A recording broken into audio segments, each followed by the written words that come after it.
What's up, everyone? My name is Channell. I'm the self-proclaimed Q chemist, and I wanted to just talk with you a little bit about what we're going to be covering on the channel.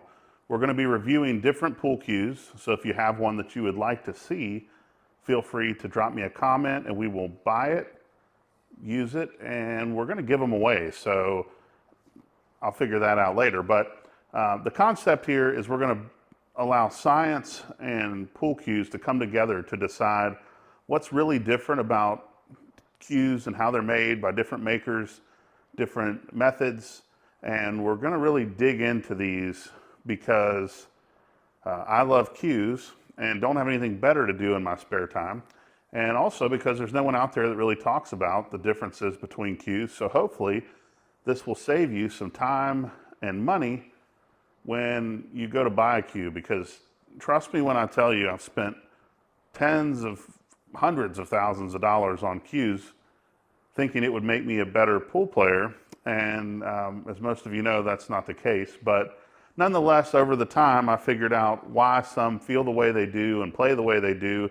I'm partners with Bill McDaniel Cues, and so I've built cues also. So I know how a cue's put together in the different ways and methods that there are. But I thought it would be fun for us to break down some of these cues and decide, are they firewood or are they worth playing with?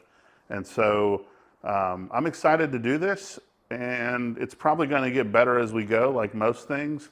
But for now, I'm just hanging out in the cue shop. And what you can't see over here is we got my pool table. So we will do some demonstrations and test these things out. But I also got a microscope that will allow us to look at some of these things under a lens and decide how the workmanship stacks up. So anyway, I just wanted to give you a little introduction on what's going to be on the channel. As you know, subscribe, press like, those things help. And hopefully we can decide. Sorry, I'm distracted. This thing looks like it might have a sticker instead of a veneer. But we're going to decide, like I said, what the best cues out there are, why, and you know, cues are awesome because they're subjective. So what I love, you might not, but I think I can give you enough information that it will help you in deciding, you know, what's important to you. Is it certain feedback? Is it firmness? Is it responsiveness?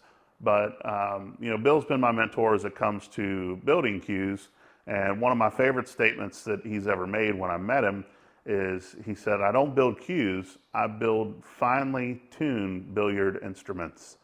And to this day, when you give Bill a cue, he'll hold it up, junk. It doesn't pass the test.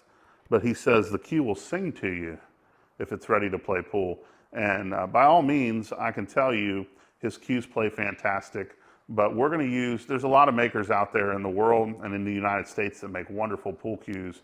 And so we're going to look at some of their craftsmanship up close and personal and see what they do well, what they don't do well, and we might even find some improvements along the way. So I'm excited to do this. I love pool cues, and I love that I can share this with the world, and hopefully you all will enjoy it as much as I do. So there you have it.